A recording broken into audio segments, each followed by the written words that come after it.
The arts are so important. And I don't say that because I spent my life in the arts. The arts give you abilities. The arts give you structure. When I went to Sumner High School, which is the oldest African-American high school west of the Mississippi, there was a great choir called the Sumner A Cappella Choir, and I wanted to sing in that choir. I realized that singing was a really valuable thing and that I could do something special. And I became the youngest legend singer. My highest points of my opera career was with the Opera Company of Boston and with the Santa Fe Opera. Singing before large audiences was really thrilling. I sang with Regine Crespin, a very famous singer, and I sang in the Trojans, a very, very long opera. And I got wonderful reviews all over the world. I went to Europe right after that and had a chance to be chosen to sing for television in Germany and Austria for the Salzburg Festival. And then I started to get really ill. I didn't realize that I was allergic to wine, so I became ill and I kept getting bronchitis, which is, deadly for a singer.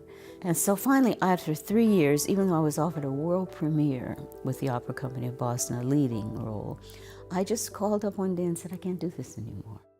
Well, I thought then, if you're not singing, which is what you've always thought you were going to do, what are you going to do?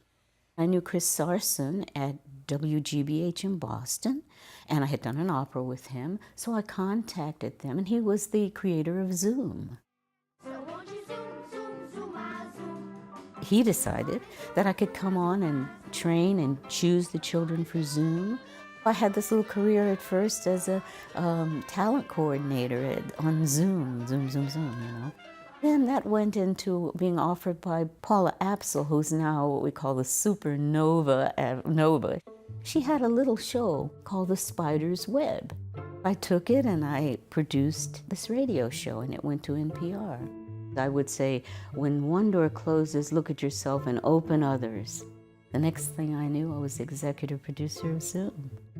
I think it's important not to let people tell you what the limits are, because there aren't any.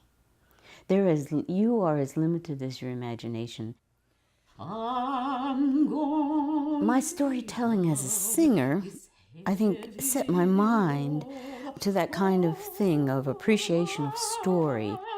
When I came back to singing after years as a producer, I was singing classical song again. People kept telling me about stories. One night after singing at Herbst Theater in San Francisco, we were sitting around the table with Jacqueline Hairston, the great composer. And she said, I want to write a story about Mary Ellen Pleasant. I went, Mary Ellen who? My name is Mary Pleasant. And I come a long way.